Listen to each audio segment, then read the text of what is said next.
Infinite Recap မှာပြန်လဲကြိုဆိုလိုက်ပါတယ်ဒီနေ့မှာတော့ Alita Battleline လို့ဆိုတဲ့တိတ်ပံ action ဇာတ်ကားလေးကိုတင်ဆက်ပေးလိုက်ပါတယ် The Fall လို့ခေါ်တဲ့ကမ္ဘာပြက်ကတ်ကြီးအပြီးနှစ်ပေါင်း300အကြာမှာတော့စိုင်ဘောဆရာဝန်ဒေါက်တာအိုင်ဒိုဟာ Ion City ရဲ့အမိုက်ပုံထဲကနေအုံနောက်မတည်သေးပဲအသက်ရှင်နေတဲ့စိုင်ဘောမိန်းကလေးတစ်ယောက်ကိုရှာဖွေတွေ့ရှိခဲ့ပါတယ်အိုင်ဒိုကသူမကိုအိမ်ခေါ်လာပြီးသူ့ရဲ့ကွယ်လွန်သူသမီးဖြစ်သူအတွက်ပြုလုပ်ထားတဲ့စိုင်ဘောခန္ဓာကိုယ်နဲ့ပြန်ပြင်ဆင်ပေးခဲ့ကအလီတာလို့အမည်ပေးခဲ့ပါတယ်အလီတာနိုးလာတဲ့အခါမှာတော့သူမရဲ့အတိတ်မှတ်ဉာဏ်တွေအားလုံးပျောက်ဆုံးနေခဲ့ပါတယ်အိုင်ဒိုကအလီတာကိုမြို့ထဲလိုက်ပြတဲ့အခါကောင်းကင်ထက်မှာပြန်တန်းနေတဲ့ဇလန်းမြို့တော်ကြီးကိုတွေ့ပြီးစိတ်ဝင်စားသွားခဲ့ပါတယ်မြို့ထဲမှာလက်ပတ်ရင်းအလီတာဟာပူကိုဆိုတဲ့ကောင်လေးတစ်ယောက်နဲ့ဆုံတွေ့ပြီးရင်းနှီးသွားခဲ့ပါတယ်ပူကိုဟာဇလန်းမြို့ကိုသွားခြင်းနဲ့အိမ်မက်ရှိသူတဦးဖြစ်ပါတယ်ဒီနေ့မှာတော့မြို့ထဲမှာလူသက်သမားတွေကိုလိုက်လံနှိမ်နင်းတဲ့ဝိယုံကျုံလူတစ်ယောက်ကိုအလီတာခြေရခံလိုက်ရကနေအဲ့ဒီလူဟာအမှန်တော့အိုင်လိုဖြစ်နေပြီးသူဟာ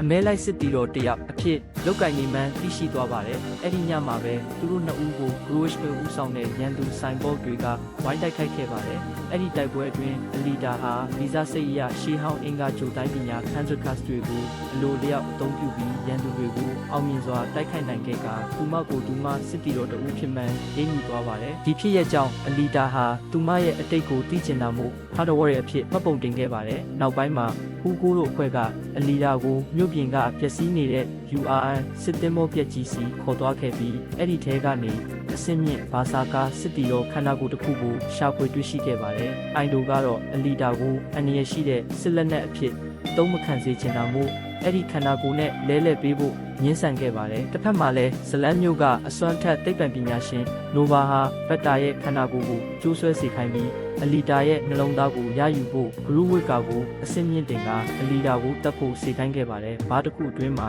အလီတာဟာအခြား Hard Warrior တွေကိုစိန်ခေါ်ရင်းBlue Wish ကနဲ့ထပ်မံရင်ဆိုင်ခဲ့ရပါတယ်။အဲ့ဒီမြေအောက်တိုက်ပွဲမှာအလီတာရဲ့ခန္ဓာကိုယ်ဟာအစိတ်စိတ်မော့မွားပျက်စီးသွားခဲ့ရပါတယ်။ဒါကြောင့်ဒေါက်တာအိုင်ဒိုဟာရွေးချယ်စရာမရှိတော့ပဲအလီတာကိုအစွမ်းထက် URN Berserker ခန္ဓာကိုယ်နဲ့တွဲဆက်ပေးလိုက်ရပါတော့တယ်။ခန္ဓာကိုယ်အသေးရရှိသွားတဲ့အလီတာဟာပူကိုကိုဇလန်းမျိုးစီပို့ဆောင်ပေးနိုင်ဖို့အတွက်စူချင်းငွေအမြောက်များရမယ့်မော်ရာဘောတန်ခွဲမှာဝင်ရောက်ရှင်တန်ကိုပြင်ဆင်ခဲ့ပါတယ်။ဒါပေမဲ့ပူကိုဟာဇလန်းမျိုးကိုတွားနိုင်ဖို့အတွက်ဘက်တာရဲ့ခိုင်းစေချက်အရာဆိုင်ဘော့အစိပ်ပိုင်းတွေကိုလိုက်လံခိုးယူနေသူတဦးဖြစ်မှန်းပေါ်ပေါက်သွားခဲ့ပါတယ်။ပြန်ဘက် Hard Warrior တဦးဖြစ်တဲ့ဇာပန်ကဟူကိုကိုလှုပ်ကြံပြီးအလီတာကိုထောင်ချောက်ဆင်ဖို့ကြိုးစားခဲ့ပါတယ်။မော်ရာဘောကွင်းအင်းမှာအလီတာဟာသူမကိုတတ်ဖို့စေလွတ်ထားတဲ့တန်ပွဲဝင်တွေကိုအနိုင်တိုက်ခိုက်ပြီးနောက်ဒဏ်ရာပြင်းထန်နေတဲ့ဟူကိုကိုကယ်တင်ဖို့ထွက်လာခဲ့ပါတယ်။ဟူကိုဒေလူမျိုးပါဖြစ်နေချိန်မှာအိုင်ဒိုရဲ့ဇနီးဟောင်းဒေါက်တာချီရင်ရဲ့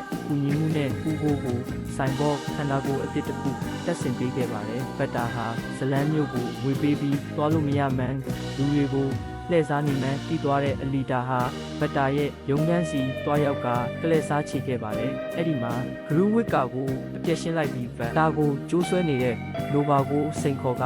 ဘက်တာကိုတက်ပစ်လိုက်ပါတယ်ဒါပေမဲ့စိတ်တက်ကြနေတဲ့ဖူကိုဟာ Ion City မှာနေလို့မရတော့တာမို့ဇလန်းမျိုးစီဆက်သွယ်ထားတဲ့ဂုံတင်ပြိုလိုင်းကြီးအတိုင်းအပေါ်ကိုဆွတ်သွားခဲ့ပါတယ်အလီတာကသူ့နောက်ကိုလိုက်သွားပြီးတားဆီးခဲ့ပေမဲ့လိုဘာကကာကွယ်ရေးအတားအဆီးစနစ်ကိုဖွင့်ချလိုက်တာကြောင့်ဖူကိုရဲ့ဆိုင်ဘော့ခန္ဓာကိုယ်ဟာစိတ်စိတ်မွမွာဖြစ်သွားခဲ့ပါတယ်အလီတာဟာဖူကိုရဲ့လက်ကိုဖမ်းဆွဲထားနိုင်ခဲ့ပေမဲ့နောက်ဆုံးမှာတော့ဖူကိုဟာအောက်ကိုပြုတ်ကျတည်ဆုံးသွားခဲ့ရပြီးအလီတာတယောက်ဝမ်းနဲ့ပူဆွေးစွာကြံရစ်ခဲ့ပါတယ်အနေငယ်ကြာပြီးနောက်မှာတော့အလီတာဟာမော်ရာဘောချန်ပီယံလိရဲ့အကောင်းဆုံးပြိုင်ပွဲဝင်တဦးဖြစ်လာခဲ့ပါတယ်။သူမဟာကွင်းထဲကိုရှောင်းလန်းလာရင်းဇလန်းမြို့တော်ကြီးစီကိုသူမရဲ့ဓာတ်မြောက်ပြကသူမကိုအပေါ်ကနေစောင့်ကြည့်နေတဲ့နိုဗာကိုစိန်ခေါ်လိုက်ရင်းဇလန်းကပြီးဆုံးသွားခဲ့ပါတယ်။